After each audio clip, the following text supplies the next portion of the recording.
She is the ambassador of child rights and adolescent health for UN, which is a great organization. But on the other hand, she did an advertisement for a tobacco company. Years 1986 and 1990, WHO passed a resolution in which every country had to take action against tobacco.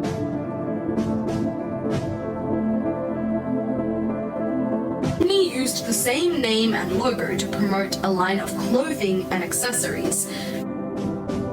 Hospitalizations due to smoking reached a staggering 3.8 million. Hello everyone, I hope you're doing well. Now, I haven't been posting for a while due to my busy school schedule. I recently had to do work on my debate about whether advertisements should be banned for children. I had to do a lot of research to understand this topic thoroughly and why ads can be harmful to kids and how they can influence their thoughts, both consciously and subconsciously. In today's digital age, advertisements are not limited to TV screens. Online advertising and data tracking have become ubiquitous. Consider this: an average child's online activities are monitored and used to target them with personalized ads. I am positive that you would have figured those out by now. This raises concerns about online privacy and data collection, especially when it comes to our children's digital footprints. It's crucial to understand that aspects to protect our kids in the digital realm. Now, since technology is integrated in our daily lives, it's not hard for children to be influenced by this. Consumers have everything they needed, and so the companies came up with the great idea.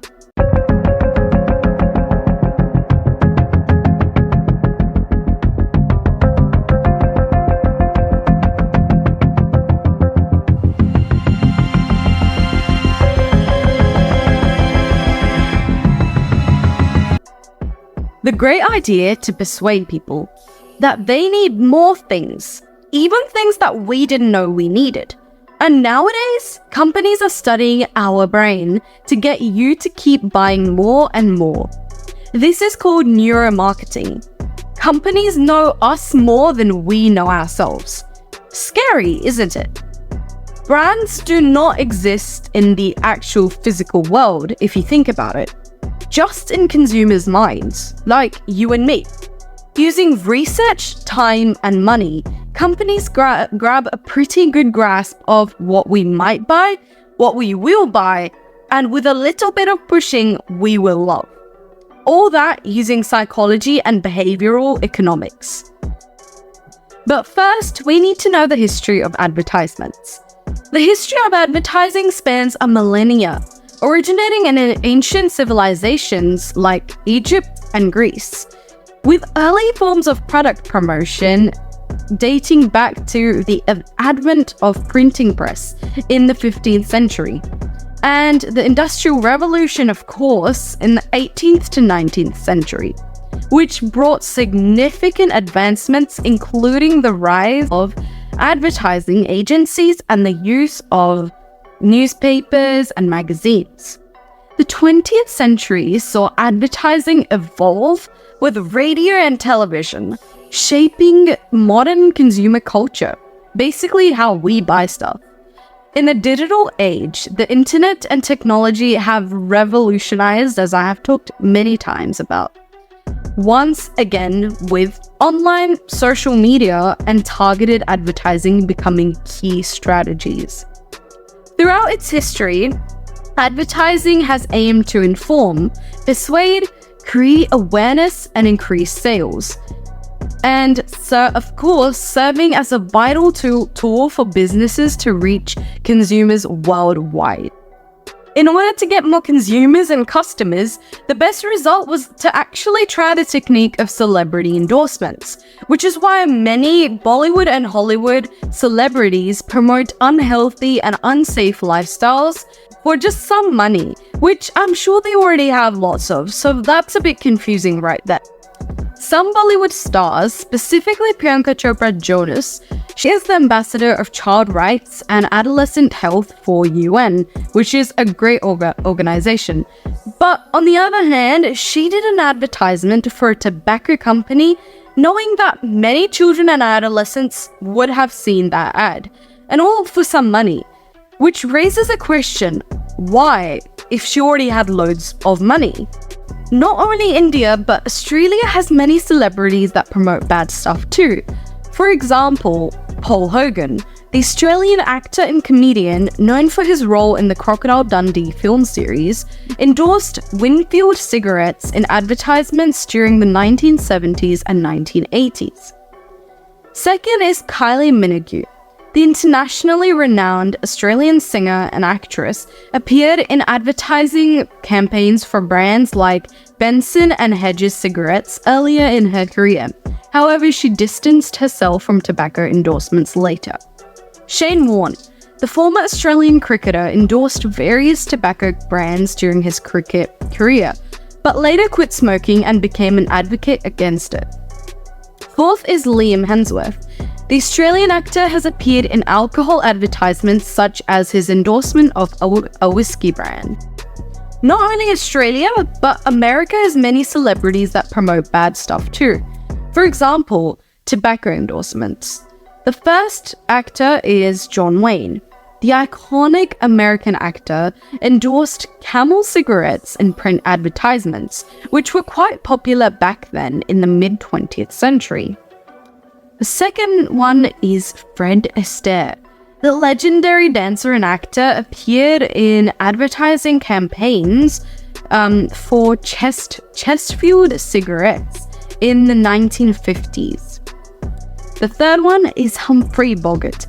The famous actor endorsed, again, Chesterfield cigarettes in print advertisements during his career. Next, we have alcohol endorsements, which were different. First, we have George Clooney. George Clooney co-founded Casamigos Tequila, and the brand became quite popular with his endorsement. Second person is Matthew McNaughey. Matthew McNaughey became the, let's just say, creative director and spokesperson for Wild Turkey Bourbon. 3 is Morgan Freeman. Morgan Freeman has provided his voice for commercials promoting alcoholic beverages like Visa and occasionally appeared in promotions for liquor. 5 is David Beckham. The former soccer star has been associated with endorsements for alcohol brands, including Haig Club, the Scotch whiskey. Now, these were just the exemplar countries that I decided to show you. However, there are literally so many other countries that could even have stricter laws and regulations with tobacco and alcohol. Now, in the past, celebrities and influential people could publicly advertise tobacco and alcohol. However, in the years 1986 and 1990, WHO passed a resolution in which every country had to take action against tobacco. This right here was the reason why companies needed to resort to the option of using surrogate ads. But what are surrogate ads? Surrogate advertising is like when you really want to talk about something, but you're not allowed to say it directly. So you talk about something else that's related to it, but you're actually trying to get people to think about the thing you can't talk about, if you understand what I mean. I'll give you an example. It's like when you want to tell your friend about your cool new toy, but you're not allowed to say toy. Instead, you talk about the colorful box it came in and how much fun you had with it, hoping your friend will figure out what you mean. In the same way, some companies use surrogate advertising to promote their brands like snacks or clothing, but they're actually trying to make people think about their products more over brands like cigarettes or alcohol, without saying it directly. It's a way to follow the rules but still get their message. It's quite smart if you think about it. America. Tobacco surrogate advertising examples. These are historical examples. The first one is from a company called Joe Camel. In the 1980s and 1990s, the tobacco company R.J. Reynolds used a character called Joe Camel in its advertising campaigns for Camel cigarettes, while not explicitly promoting the cigarettes themselves. Of the Joe Camel character was seen as an attempt to appeal to a younger audience and indirectly promote the brand. Now let's talk about advertising alcohol surrogate. The first one is alcohol branded merchandise. Some alcohol brands have used merchandise such as clothing, accessories, or collectibles, bearing their logo, such as like CDs even, or brand imagery to indirectly promote their products. For instance, you might find clothing items with a beer brand's logo or name on it. Now, next, this was America. Let's find India's now. The first is tobacco surrogate advertising. The first brand was Classic Malts. One of the classic example of surrogate advertising in India is Classic Milds, which was a brand of cigarettes. Due to regulations on tobacco advertising, which I told you before about, the company used the same name and logo to promote a line of clothing and accessories, which is, again, surrogate advertising, essentially using the brand's image to indirectly promote cigarettes. Next is red and white. In India, red and white cigarettes used surrogate advertising by launching a red and white bravery awards campaign. This was a way to promote the brand without directly showcasing tobacco products. Now we are going to be talking about alcohol surrogate advertising, which is the first brand we're going to be talking about is Kingfisher. Kingfisher, a popular Indian beer brand, has been involved in surrogate advertising by promoting Kingfisher branded merchandise, music, and events. Now, music doesn't really speak for a beer brand, but let's see. While the company primarily sells beer, it uses these promotions to indirectly promote the brand. Next brand is Breezer. Bacardi Breezer is another example. In India, it is a well-known brand of flavored alcoholic beverages, but it has used surrogate advertising to market itself by sponsoring music events, fashion shows, and promoting its non-alcoholic fruit drinks. Moving forward, we'll dive into how advertisements can impact our children's health and well-being, and the statistics are quite alarming. For instance, in Canada alone, 48,000 deaths are attributed to smoking annually, and hospitalizations due to smoking reach a staggering 3.8 million. The promotion of sugary snacks, fast food, and sugary beverages through ads can contribute to unhealthy eating habits and even obesity in children. Additionally, we'll discuss how ads for alcohol and tobacco products can influence options and choices, leading to potentially harmful behavior later in life for children, which can be really, really bad for their health and overall future. Australia also has almost 17,000 cases of cancer caused merely by smoking. In America, 660,000 people got diagnosed with cancer because of smoking. And in India, 1.3 million people die each year. Not because they smoke, but merely because they are near people who do so. The number in America is 480,000, and Australia is 20,500. But that's not it. It can even cause disability. In India, 24 million disabilities were recorded just because of smoking. Guys, each year, 8 million people die from smoking and drinking. Not just that, but every 36 seconds, one person dies in the Americas because of smoking and drinking. Let's talk about India. Smoking and alcohol-related deaths are significant in India due to its large population and various factors. In 2021, it was estimated that there were over 1 million deaths attributed to smoking and alcohol-related causes combined. For the United States, America, estimated that there were 500,000 deaths due to smoking and alcohol-related causes combined in 2021. For UK, the number of deaths caused by smoking and alcohol-related factors combined is estimated to be around 150,000 to 200,000 in 2021.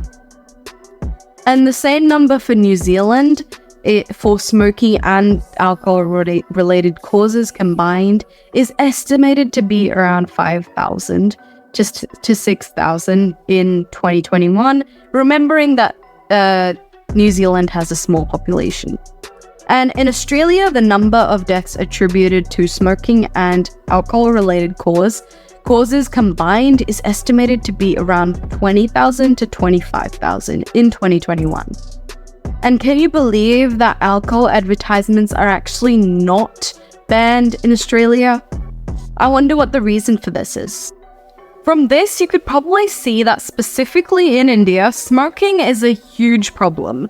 And let me tell you that the government back then thankfully realized this. And so they put regulations based off of COPTA, COPTA, that, first of all, smoking in public places is banned, looking at the passive smoking and deaths regarding that. Second is that sale of these products within a 100-yard radius to an educational institute like a school or tuition center is also an offense, and you can get fined for that or even go to jail. Third and final one is that people under the age of 18 years cannot smoke, as that is also considered an offense.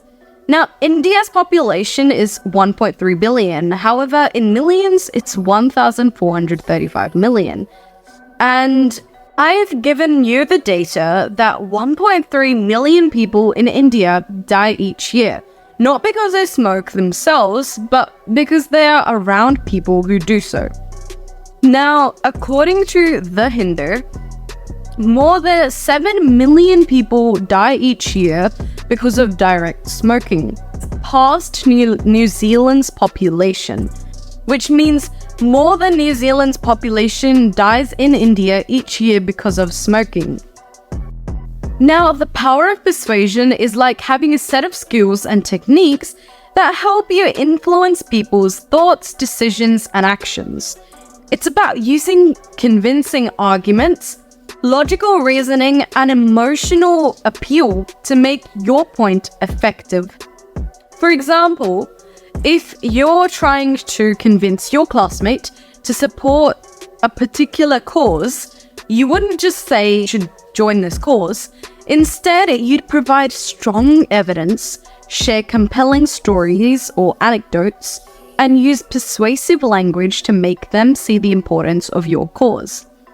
It's a valuable skill that can help you in debate discussions and even in everyday life when you want to make a convincing case for something you believe. Companies often employ persuasive strategies to entice children into wanting their products, which can indirectly pressure parents to make purchases. These tactics include celebrity endorsements, as I said before, advertising on children's media platforms such as YouTube Kids, the creation of licensed merchandise featuring beloved characters, interactive games, and contests with enticing prizes, peer pressure tactics that emphasize the need to fit in, emotional appeal by associating products with happiness, limited time offers to create a sense of urgency, and providing free samples or trials.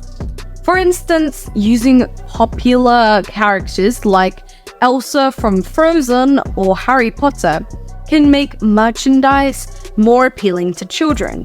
For example, a study published in the Journal of Consumer Psychology found that advertising can have a strong impact on children's brand preferences and purchase requests.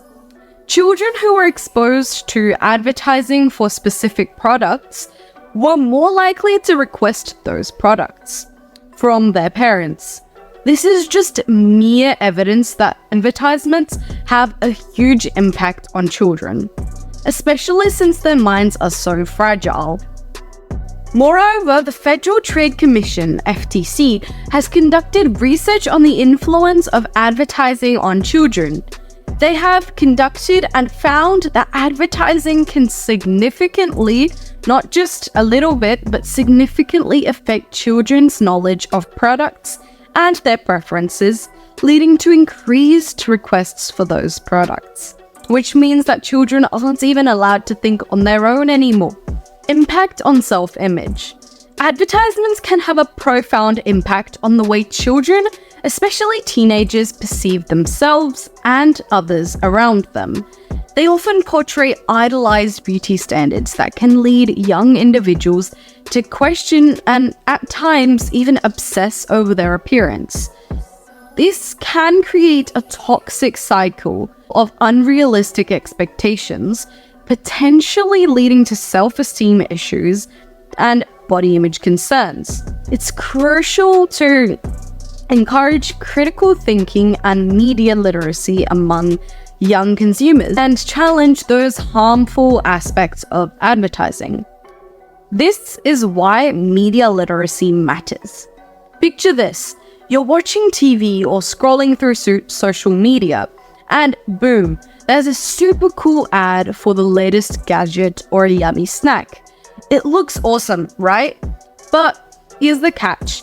Those ads are designed to make you feel like you absolutely need that thing right now. They can be super persuasive and make you forget that it's just a clever trick to get you to buy stuff, even if you already know a lot about that. That's where media literacy comes to the rescue. It's like your trusty sidekick, helping you see through the smoke and mirrors of advertising. When you're media literate, you're not just a passive viewer, you're a smart thinker. You start asking questions like, is this too good to be true? Or are they trying to make me feel a certain way? It's like having your own detective toolkit. That's great, right? Now, by learning to break down ads, we're not just protecting ourselves from being manipulated, we're also protecting and becoming better decision makers. We're protecting our own decisions. Healthy lifestyles and diets. Advertisements wield considerable influence on our lifestyle and diets, often to the detriment of our health. First off, the sheer volume of ads children encounter daily, as indicated by a report by Common Sense Media, is staggering and sad at the same time. The inundation can normalize unhealthy behaviors by making them seem commonplace. One particularly concerning area is food advertising.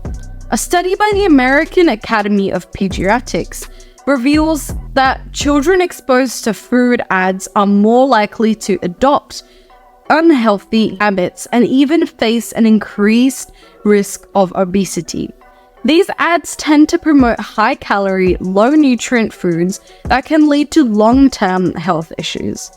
The persuasive tactics used in advertising can entice individuals, particularly children, into making unhealthy food choices, contributing to the global rise in diet-related health problems. To combat this, fostering media literacy and critical thinking in our youth can empower them to make healthier choices and resist the allure of advertisements that promote detrimental lifestyles and diets, which basically lets us think on our own instead of the ads teaching us what we should be doing.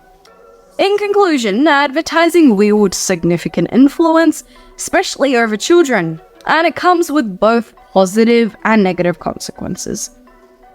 While advertising has evolved, throughout history and plays a crucial role in our digital age, it's important to address its darker aspects. A promotion of harmful products like tobacco and alcohol and unhealthy foods is a pressing concern, and strict regulations are essential to safeguard public health. Surrogate advertising further complicates matters. The power of persuasion in advertising, particularly when targeting children, is evident, but media literacy and critical thinking can empower individuals to make the right choices. Moreover, it allows advertising can impact self-image and reinforce stereotypes, as we talked above, emphasizing the need for inclusivity and diversity in media. Now, lastly, advertising's role in unhealthy lifestyles and diets cannot be overlooked, and media literacy is vital in countering these negative effects. To navigate the advertising landscape effectively and protect our children's well-being, we must advocate for responsible and ethical advertising practices, and it's time to take action for the sake of our children and society as a whole.